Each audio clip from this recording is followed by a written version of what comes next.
আগের একটা ভিডিওতে শেয়ার করেছিলাম গেট রেডি উইথ মি, তো তোমাদের সাথে ওটা শেয়ার করা হয়নি যে আমি কোথায় গিয়েছিলাম। আমি আসলে গেছিলাম একটা জন্মদিন অনুষ্ঠানে, তো যার জন্মদিন তাকে আর দেখালাম না।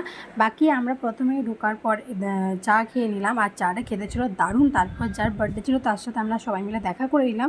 তারপর চলে এসেছিলাম স্টার্টাসে কিছু স্টলগুলোতে খাবার খাওয়ার জন্য। সেখানের মধ্যে এই টিক্কিটা আমার পছন্দ হলো, তাই টিক্কি এক প্লেট নিলাম, যেটা খেতে ছিল দারুণ। তারপর ভাবলাম ফুচকা খাওয়া যাক, তাই ফুচকা বেশি খাইনি, ওই 3 থেকে 4টার মতন খেয়েছিলাম, কিন্তু ফুচকাটাও খেতে ছিল দারুণ। তারপর পিয়া এখানে নিয়েছিল পাপড়ি চাট, তো ওর কাছ থেকে নিয়ে আমি একটু ট্রাই করলাম যে কেমন খেতে, আর দেখলাম সত্যি খুব ভালো লাগছিলো খাবারগুলো। কিছুক্ষণ এদিক ওইদিক ঘোরার পর খাবারটাকে একটু হজম করার পর চলে এসেছিলাম মেন কোর্সে। সেইখানে আমরা নিয়েছিলাম রাধা পণ্যবী, চানা মশলা, তার সাথে ছিল পোলাও, আর তার সাথে ছিল চিকেন। পোলাওটা আমার খুব সুন্দরই লেগেছিলো, কারণ খুব মিষ্টিও ছিল না, কম মিষ্টিও ছিল না, মোটামুটি মিষ্টি ছিল। আর সেখানের মধ্যে চিকেনটা একটু ঝাল ছিল, যেটা আমার একটু মোটামুটি লেগেছিলো, কিন্তু পায়েসটা খেতে দারুণ ছিল।